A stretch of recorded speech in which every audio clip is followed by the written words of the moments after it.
My name is Emma. I was born in a small village in the north of France. My father was a farmer. My mother died when I was young. My father worked hard, but we did not have much money. Our house was small and old but clean. When I was a little girl, I liked to read. I read about love, about big houses, about people who wore beautiful clothes and went to parties. I dreamed of that life. I did not want to stay in the village forever. I wanted more. When I was 15, my father sent me to a convent school. The sisters were kind but strict. We prayed every day and studied a lot. I liked the silence and the clean rooms, but I liked reading more than praying. I read stories about rich people and love. I wanted a life like the stories. I wanted to wear silk dresses and ride horses. I wanted someone to love me like in the books. One day, I met a man named Charles Bovary. He was a doctor in a nearby town. He came to our village to care for a sick farmer. My father liked him. Charles was quiet and gentle. He had kind eyes. He was not rich, but he had a good job. After a few visits, my father said Charles was a good man. Soon Charles asked to marry me. My father said yes. I did not love Charles, but I thought I could be happy with him. I thought life with a doctor would be better than life on the farm. The wedding day was simple. There was food, music, and laughter. Everyone in the village came. People said I was beautiful. I wore a white dress and felt proud. I thought my new life was starting. I thought I would be happy forever. But after the wedding, everything was quiet again. Our house was not big. It was clean but plain. Charles went to work every day. He was kind to me, but he was not exciting. He liked to sit after dinner and talk about his patients. He never read books. He never spoke about dreams. I started to feel bored. Charles loved me very much, but I felt empty. I tried to make our house pretty. I bought new curtains and painted the walls. I played the piano and read my books. I wanted to make life more beautiful, but Charles did not notice much. He was happy with small things. He thought I was happy too. I smiled and said I was fine, but inside, I was tired of the same days. I wanted something more. One day, we were invited to a big house in the country. The man was a rich noble, and Charles had helped him once. When we arrived, I could not believe my eyes. The house was huge and full of light. The people were dressed in fine clothes. They danced, laughed, and spoke about Paris. I felt like I was inside one of my books. The food was delicious, the music soft, and the rooms smelled of flowers.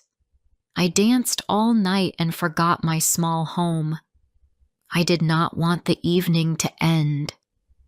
When we came back, I could not stop thinking about that night. I wanted to live like those people. I wanted their life, their clothes, their joy, but I was only a doctor's wife in a small town. Charles did not understand my sadness.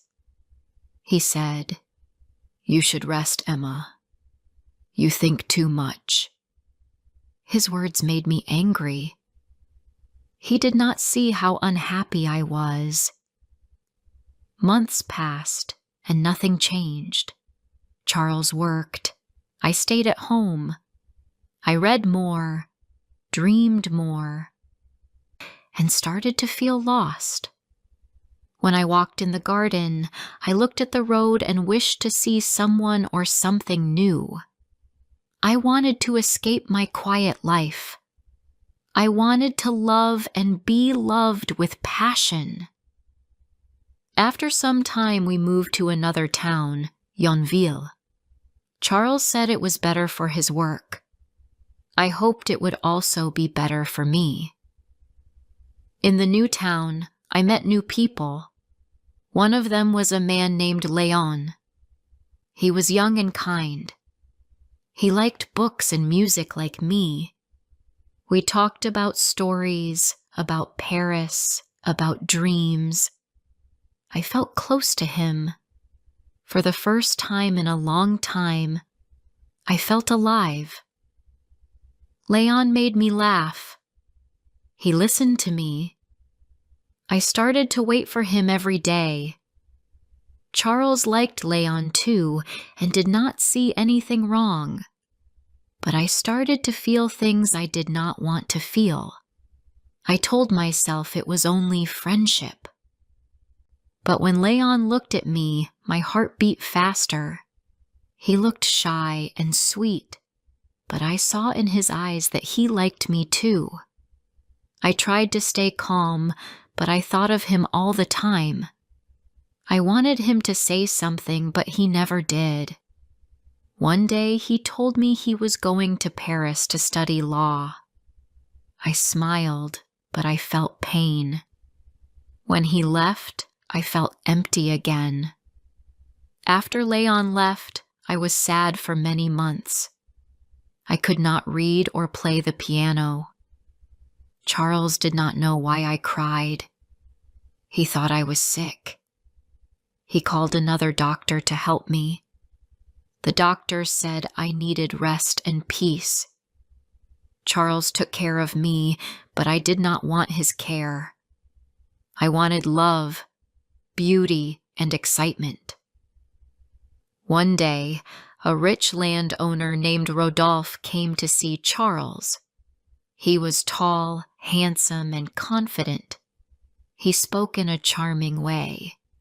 When he looked at me, he smiled like he knew what I was thinking. I tried not to show interest, but he started visiting more often. He said kind words to me. He told me I was beautiful, different from other women. His words made me feel special. Soon, I could not stop thinking about him. Rodolphe understood what I wanted. He said life should be free and full of love. I started to believe him. He kissed me one afternoon, and I did not stop him. I felt happy and afraid. I thought I had finally found true love. I met him in secret many times. I told him my dreams. I said I wanted to run away with him, to start a new life somewhere far away. Rodolphe smiled and said yes. I believed him. I planned everything. I wrote letters, packed clothes, and waited for the day we would leave. I dreamed of freedom, of a life full of love and beauty. I thought I was finally happy. But on the night before we were to leave, Rodolphe sent me a letter. He said he could not go. He said it was impossible. He said he was sorry. When I read his letter, I felt weak. I could not breathe. Everything around me looked dark.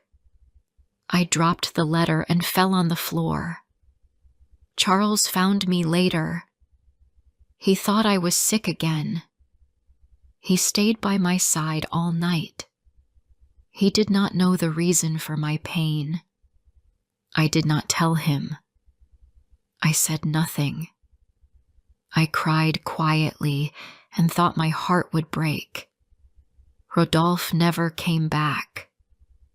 He forgot me. but I could not forget him. I wanted to die. Weeks passed. My body became weak. Charles cared for me like a child. I felt shame, but also sadness. I looked at him and saw how kind he was.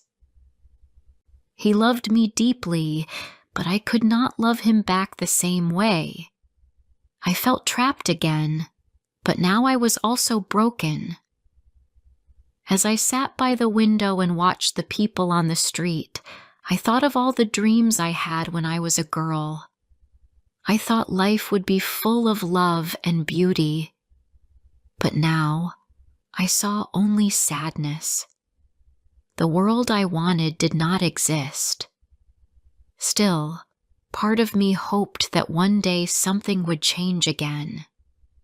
I did not know how or when, but I hoped to feel alive once more. Before I continue rest of the story, please like, subscribe, share, and tell me where you are listening from. Your support means a lot to me. Now let's continue. After the letter from Rodolphe, I stayed in bed for many weeks. I did not eat much. I did not want to see anyone. Charles was worried. He called the doctor again, but no one could help me. I felt tired all the time. Sometimes I cried for hours without a reason. I did not want to live. The world looked gray. The house felt empty. I missed Rodolphe, but I also hated him. I thought of the things he said to me and how I believed every word. I wanted to forget, but I could not. Months passed, and slowly I stood up again. I started to walk in the garden, to read a little, to play the piano. Charles was happy to see me better. He did not ask questions. He was just glad I smiled again. I tried to be a good wife.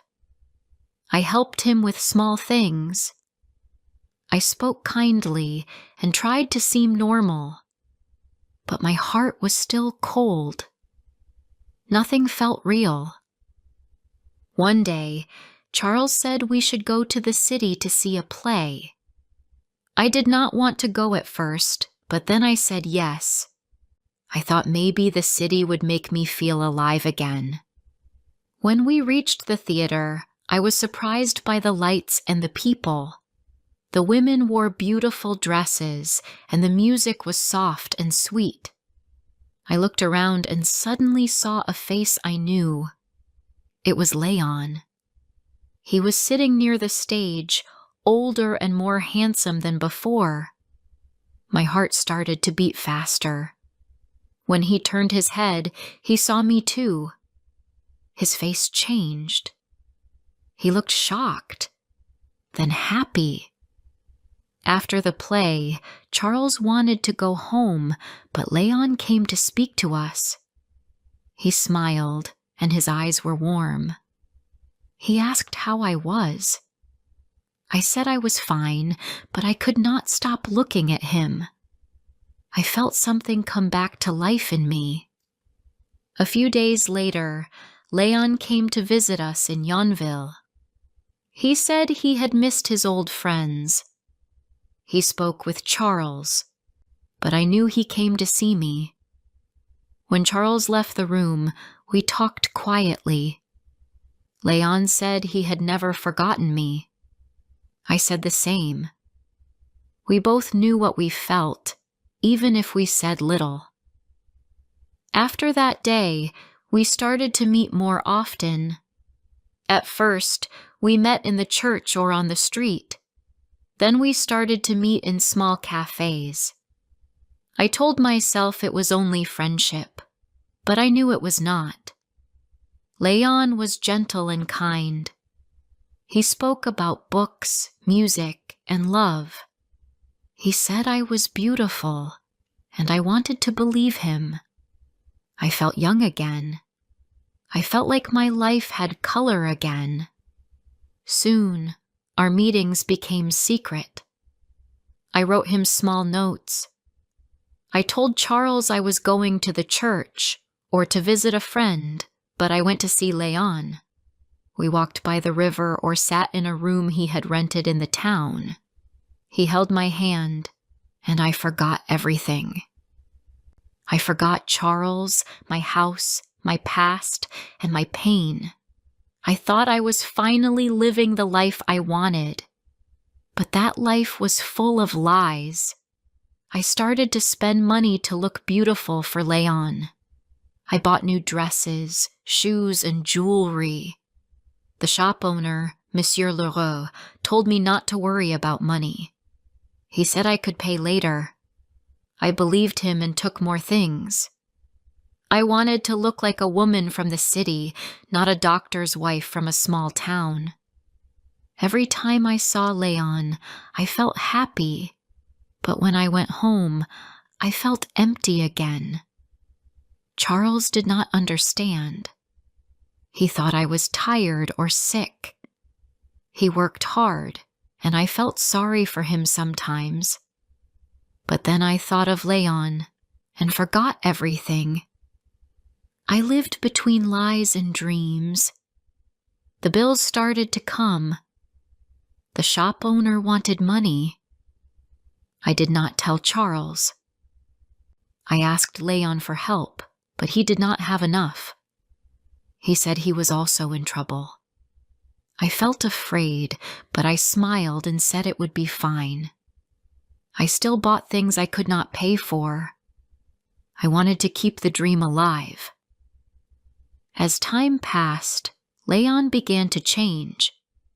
He was still kind, but I could see he was tired of our secret. He stopped writing as much. He said he was busy with work. When I saw him, he looked distant. I tried to make him love me again, but he was cold. I asked him if he loved me. He said yes, but I knew he did not mean it anymore. My heart hurt, but I said nothing. I could not lose him too. Then one day, I received a letter from the shop owner. He said if I did not pay soon, he would take my furniture and sell it. I was shocked.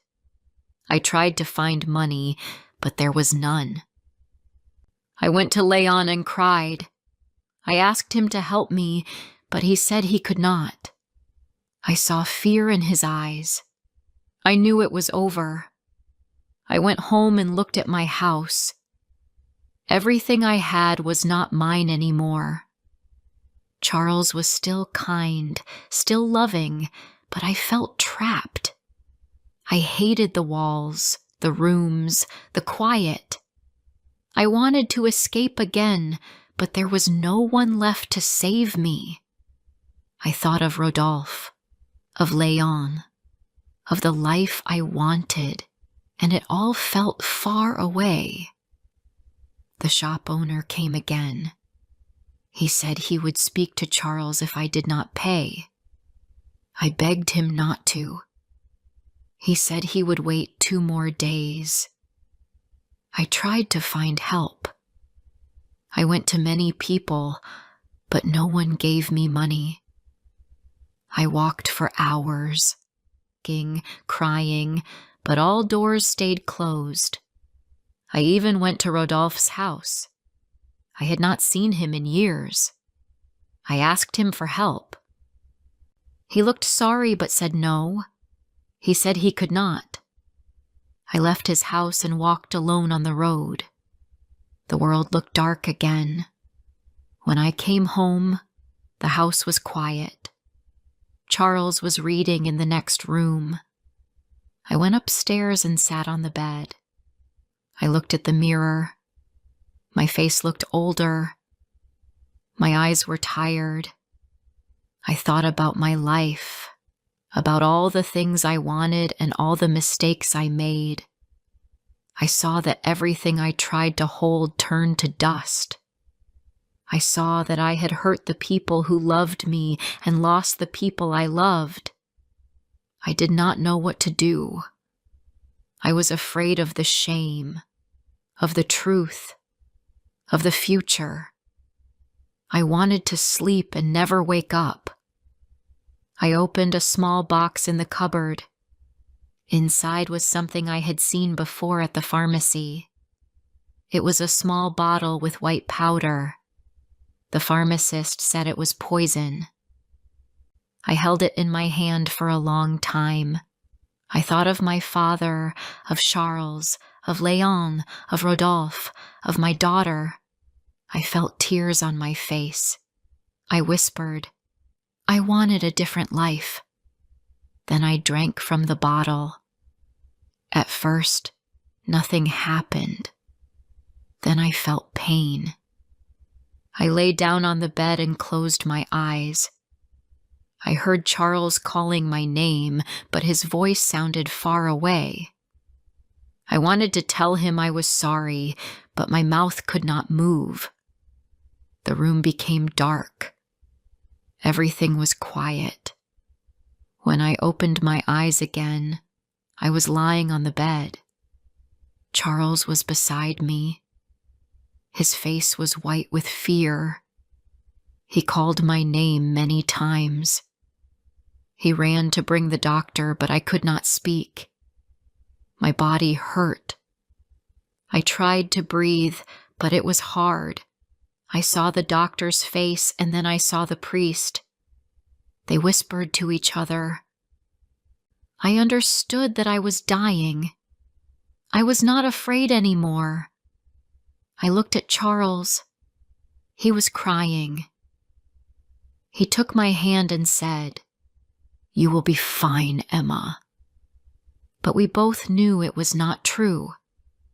I wanted to tell him that I was sorry for everything, for my lies, for my cold heart, for not loving him enough. I wanted to tell him he did not deserve this pain. But my mouth could not move. I only looked at him. I wanted him to know that he was the only one who really loved me. As the hours passed, the room became quiet. The doctor left. The priest said prayers. Charles held my hand. I looked at him one last time. Then everything went dark. When I was gone, Charles did not understand what had happened. He sat beside me for a long time, holding my cold hand. He called my name again and again. The house was silent. Then he fell to the floor and cried. The next day, people from the town came to see him. They whispered in the streets. Some said I had been sick. Others said I had done something terrible. The shop owner came with papers. He wanted his money. Charles told him to go away. He did not care about the money anymore. He cared only about me. The days after my death were heavy. Charles did not eat much. He walked around the house like a shadow. He went into my room and looked at my things. He opened my drawers, touched my clothes, and looked at my books. One day, he found a box of letters. They were from Rodolphe and Léon. He read them all. When he finished, he sat down and said nothing.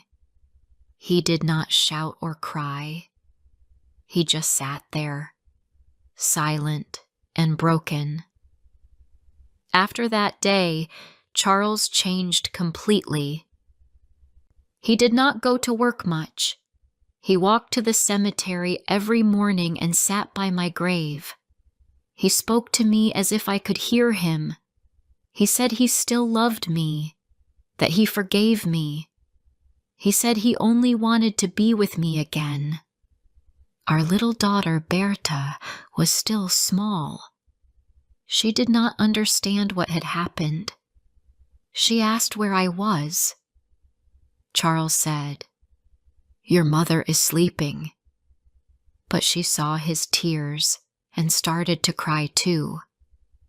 They lived alone in the house. Charles tried to care for her, but he was too sad. He stopped working.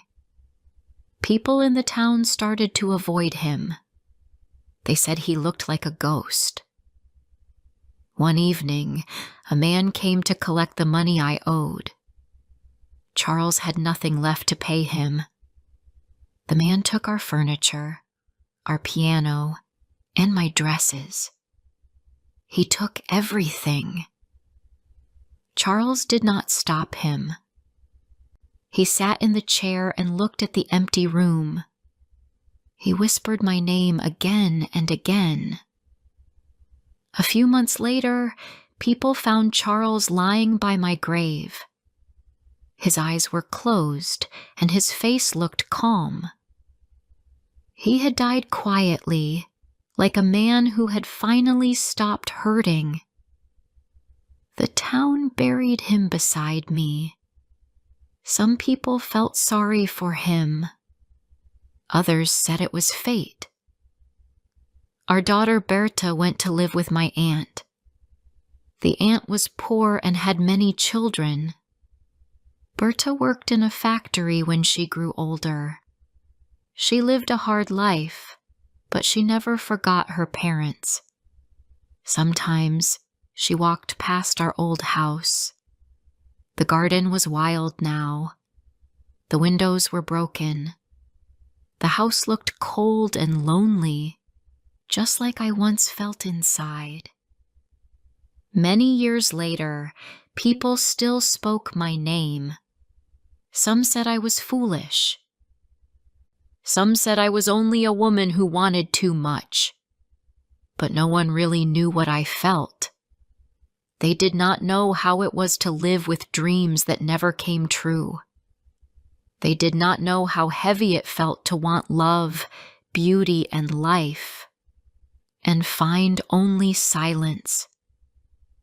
If I could speak again, I would tell them I did not want to hurt anyone. I only wanted to feel alive. I wanted a life full of color, music, and love. But my heart wanted too much, and my hands could not hold it. I broke everything I touched. My marriage, my peace, my soul. Charles was the only one who loved me truly, but I saw it too late. When I looked at him that last night, I understood that real love is quiet. It is not made of music or lights or fine clothes. It is made of care and patience and small things. I saw it at the end, but I could not go back. My story is not a happy one. I wanted more than I had. I dreamed too high. And in the end, the dream was stronger than me. I lost everything. My husband, my child, my home, and my life. If you listen to my story, remember this. Be careful with your dreams. Some dreams give light, but others burn. I wanted a different life, but I did not see the beauty that was already around me. Now my name is only a memory, a quiet sound in a small town that once knew me. And that is how my story ends. Thank you for listening to this story. If you enjoyed this story, please like the video and subscribe to English Medium Stories. Stay with us for more classic stories in easy English. My name is Lily. I live in Chicago. I am 19 years old. I do not have much. I do not have a car or a big house, but I have a dream. I want to make this city clean. Every morning, I walk to the streets. I pick up trash. People watch me. Some laugh. Some turn away. But I don't stop. This is not my job. No one pays me. But I do it. I do it because I care. I do it because no one else will. Chicago is a big city. It is full of people, but it is also full of trash. On every corner, I see paper, bottles, cans, and food boxes. On the sidewalks, I see bags, cups, and gum. I see things people leave behind. Some do it by mistake. Some just don't care. I used to walk past all of it. But one day, I said no more. I could not look away. I had to do something. Even if I was just one girl. I remember that day.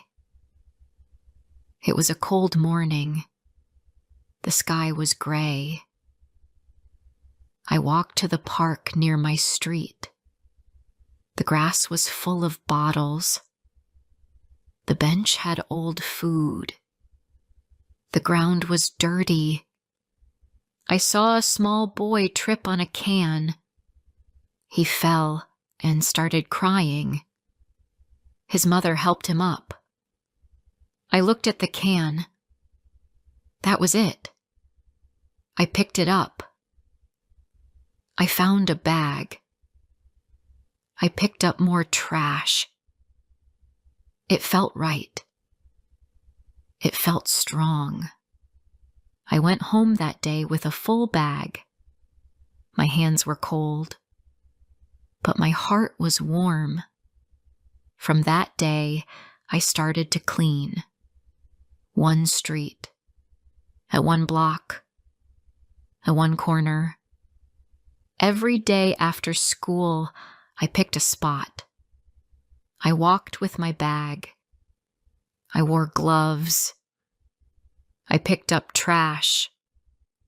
At first, people stared. Some asked, "Why are you doing this?" I said, "Because this is my city." Some laughed. "It's not your job," they said. I smiled. "That's okay," I said. "I'll do it anyway." Some gave me a thumbs up. Some gave me nothing. But I never looked back. It was not easy. The trash was everywhere. It smelled bad. Some things were heavy. Some were wet. Once, I picked up a box with old food. It made my eyes water. Another time, I stepped on a sharp can. My foot hurt for days. I cleaned it at home. I put on a bandage. I told myself, "You are okay. Keep going." And I did. Every day, I told myself the same thing. You are one. But one is enough. I made a rule. I would never ask for money. This work was free. This work was mine. I did it because it was right. I took a small cart from home. I tied a bag to it. I wore old jeans and a hoodie. My shoes were cheap. But I walked like I owned the street. I walked with purpose. People saw me. Some said hello. Some gave me water. And one man gave me gloves. He said, "You're doing good, girl." I said, "Thank you, sir." I did not need much. Just a little kindness. One day, I went to a big street in downtown. It was full of shops. The lights were bright. The people were rich. But the trash was still there. I stood on the corner with my bag. I started to clean. Some people stopped to watch. One woman asked, "Who are you with?" I said, "No one, just me." She looked confused. "Why?" she asked. I said, "Because someone has to." She said nothing more, but she gave me a small smile before she walked away. I went to that street every Saturday. It was always dirty. It made me sad, but it also made me strong. I cleaned near the bus stop. I cleaned near the cafe. I cleaned near the theater. I saw all kinds of trash. Napkins, masks, pizza boxes, soda cups. I picked them all. People came and went, but I stayed. I was like a shadow. I was always there, with my bag and gloves. At night, I went home tired. My hands hurt. My back hurt. But I never felt weak. I washed my hands. I ate a simple dinner, sometimes just bread and soup. I sat on my bed and looked out the window. I saw the lights of the city, and I smiled. Somewhere out there was a clean street. Because I was there. I lived with my aunt. She was kind. She worked long hours at a factory. She did not say much, but she saw my work. One night she asked, "Why do you do this, Lily?" I said, "Because I want a clean world." She looked at me. Her eyes were soft. "That's a big dream," she said. I said, "Yes, but I'm not afraid." She didn't speak after that. But the next morning, she left a note on the table. "Be careful and keep going." I put the note in my bag. I still have it. I never told my friends. They did not ask. We were all busy. Some worked at stores. Some stayed home. Some just didn't care. That was okay. I did not need help. But deep inside, I wished for it. I wished someone would walk beside me. Just once. Just to see how it feels. To clean a street. To make it better. To give without getting. One week the city had heavy rain. The streets were full of water. Trash floated in the puddles. I put on a raincoat. I walked anyway. The water went into my shoes. My fingers were red from the cold. But I kept going. I cleaned under a bench. I cleaned near a drain. I found an old doll. It was wet and broken, but I cleaned it and left it on a clean bench. Maybe a child would find it. Maybe it would make someone smile. After a few months, people began to notice. A man in a green vest stopped me. He worked for the city. He said, "I see you every week." I said, "Yes, I come to clean." He said, "Do you work for the city?" I said, "No, just myself." He looked surprised. "Why do you do it?" he asked. I said, "Because it's my street too." He smiled. "Keep going," he said. "You're doing good work." I said, "Thank you, sir." That day, I felt proud. One afternoon, I found a letter on the bench. It was in a plastic bag. The paper was clean. It said, "Thank you, girl with the trash bag. You are a light in this dark city." I looked around. No one was there. I folded the paper and put it in my pocket. I read it every night for a week. It made me feel strong. I was not alone. Someone saw me. Someone cared. But not every day was good. One day, a boy threw trash right in front of me. I looked at him. He laughed and ran. I picked up the trash. My hands shook. I was angry, but I did not shout. I took a deep breath. I said to myself, "It's okay. Keep going. That is my rule. No matter what. Keep going. Chicago is still not clean. The work is never done. But I am still here. I still walk. I still pick up trash. I still dream. One bag at a time.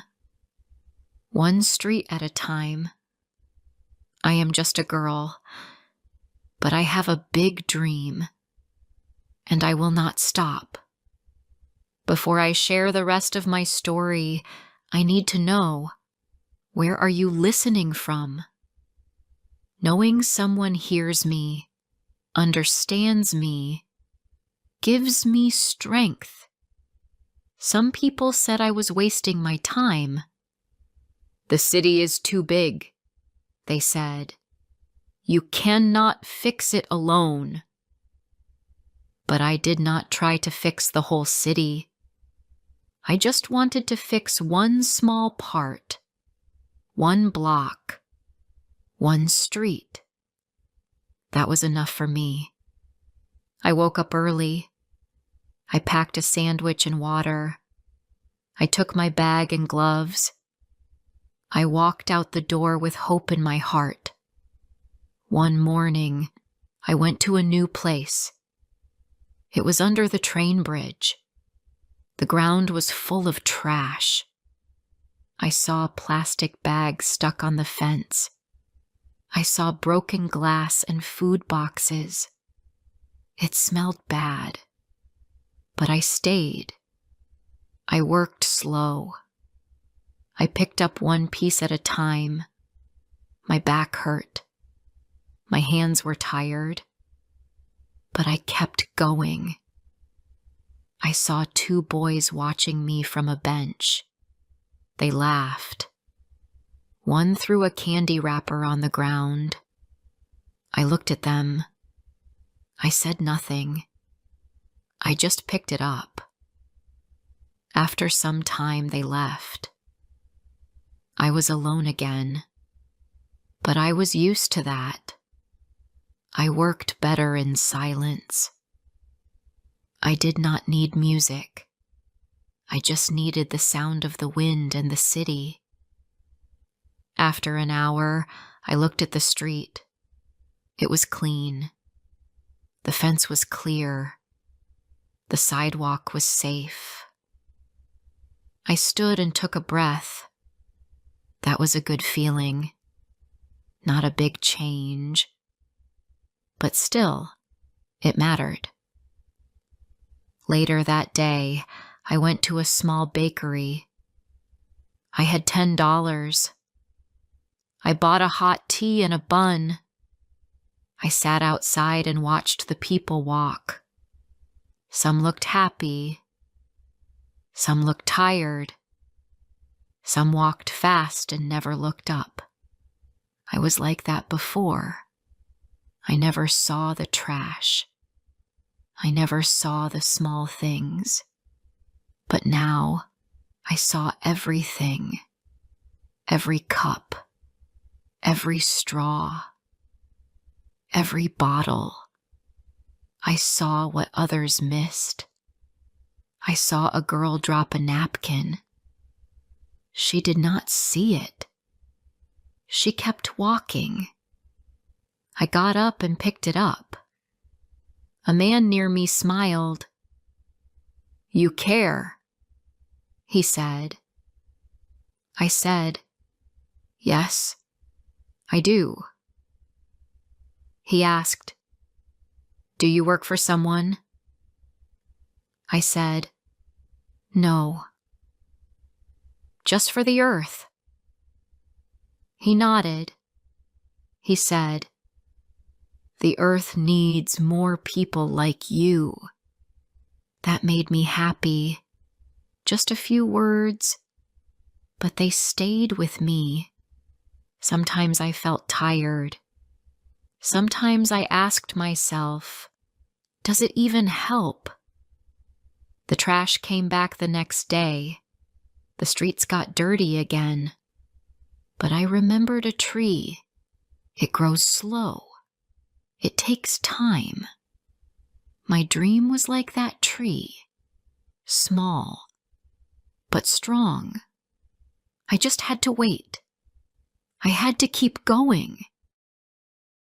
One evening, I walked past a school. I saw kids play in the yard. The street near the school was full of candy wrappers. I cleaned it. I cleaned near the gate. I cleaned the sidewalk. A woman came out of the school. She was a teacher. She saw me. She asked, "Are you with a group?" I said, "No, just me." She smiled.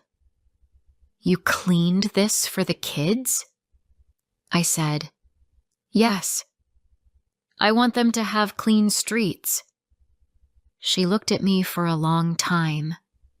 Then she said, "Come back tomorrow." The next day, I went back. She was waiting. She gave me a small badge. It said, "Volunteer Friend." She said, "The school will let you clean here, and we'll tell the kids about you." I said thank you. That felt big to me. I was just one girl. But now the kids would know. Maybe they would learn. Maybe they would care too. The next week, I cleaned near the school every day. One day, 2 girls walked up to me. They had small gloves and a trash bag. "Can we help?" they asked. I smiled. "Yes," I said. We cleaned together. They asked me why I did this. I said, "Because I love this city, and I want it to be clean." They nodded. One said, "I want to help every week." That was the best thing I heard all month. People started to notice more. A man in a suit gave me $5. I said, "Thank you, but I don't take money." He looked confused. "Why not?" I said, "This is my gift." He smiled and walked away. Another woman gave me an extra trash bag. "Use this next time," she said. "It's stronger." I thanked her. I liked those small gifts. Not money. Just help.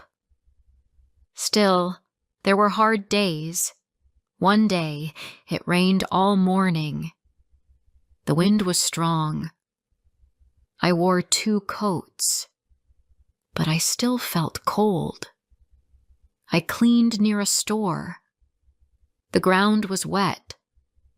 I slipped once. I fell on my side. My leg hurt. I sat on the curb. For a moment, I wanted to cry. I wanted to go home. But I looked at the ground. It was still dirty. I stood up. I kept going. One step, one bag. That was my way. Another day, I saw a man shout at me. He said I made him look bad. "You clean here to make us feel guilty," he said. I did not answer. I just picked up a soda can. He walked away angry, but I stayed. I was not cleaning for him. I was cleaning for the earth, for the kids, for myself. I started to take photos, before and after. Dirty street, then clean street. I posted them on a small board in the school. The kids liked it. One said, "You are the trash hero." I laughed. I liked that. Not a big name, but a good one. One day, I cleaned near the train station. It was very busy. So much trash. I worked for 3 hours. When I stood up, a woman in a yellow coat stopped me. She had a small camera. She said, "I'm from a newspaper. I want to write about you." I said, "I'm not special." She said, "But you do something good. People need to see it." I agreed. I told her my name. I told her why I clean. She took a picture. I did not smile. I wanted the photo to be true. A week later, my aunt showed me the paper. There I was, on the front of the local news, a girl with a trash bag. My name under the photo. The title said, "She cleans what others leave behind." I read the article. It was short, but it said the truth, that I was not paid, that I cared, that I believed small things can make a big change. The next week, 3 more people joined me. One was a teacher. One was a student. One was an old man with a cane. We walked together. We picked up trash. We laughed. We worked. I was not alone anymore. That felt good. That felt strong. Still, I knew it was just the start. The city was still full of trash. Many people still did not care. But I was not sad. I had hope. Hope in a clean street. Hope in small hands. Hope in a better tomorrow. I did not want a prize. I did not want to be famous. I just wanted to walk on a clean street. I wanted the wind to blow and not carry a plastic bag. I wanted the kids to play without stepping on glass. I wanted the earth to breathe, and I believed that was enough. One bag, one street, one girl. Spring came to the city. The trees had leaves again. The sky was blue most days, but the trash was still there. It hid under the bushes. It rolled in the wind. It sat in the corners where no one looked. But I looked. I always looked. My eyes saw what others missed. I was not tired of it. Not yet. I walked to the park near the river. The ground was wet from the rain. I saw bottles near the water. I saw bags stuck in the grass. The bench had food wrappers under it. I took out my gloves. I opened my trash bag. I started to work, one piece at a time. That was always my way. A man sat on a bench and watched me. He was quiet. He drank coffee and did not say much. When I walked past, he said, "You come here a lot." I said, "Yes." He asked, "Why do you do it?" I said, "Because I care." He looked at me for a second, then said, "More people should be like you." I smiled, but I said nothing. At school, one teacher asked me to speak to her class. I said I was not good at speaking. She said, "Just tell them the truth." So I did. I stood in front of 10 kids. My hands shook a little. But I said, "I pick up trash. I do it every day because I want clean streets. I want safe parks. I want kids like you to play and not fall on glass." They were quiet. Then one boy raised his hand. He said, "Can I help you one day?" I smiled and said, "Yes, you can." One Saturday, he came with his sister. They wore small gloves. They had little bags. We cleaned the sidewalk near the school. They were fast. They worked with joy. At the end, they both gave me a hug. That was better than any gift. I went home that night and looked out my window. I saw the street below. It looked cleaner than last year. Not perfect, but better. I saw fewer bags. I saw fewer bottles. I saw more kids playing. I saw hope. The bakery owner left a note for me. It said, "You remind us to care." She gave me a cup of tea.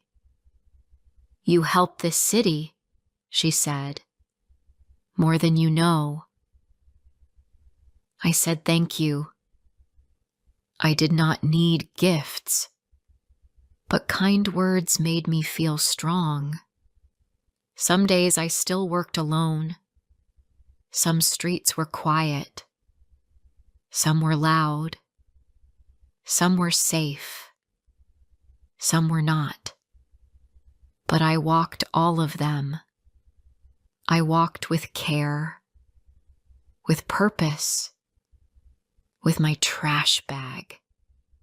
A few people from the city office asked me to speak at a local event.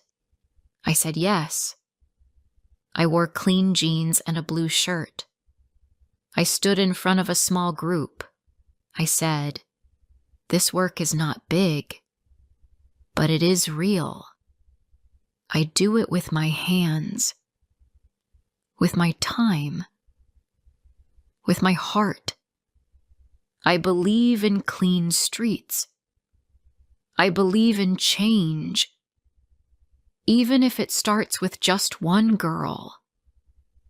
That night, I walked home. The wind was soft. The sky was dark, but I felt light inside. I knew I would clean again tomorrow because this is my dream, and I am not tired. Not yet. If this story touched your heart, don't forget to like, comment, and share. More emotional and inspiring stories are coming soon.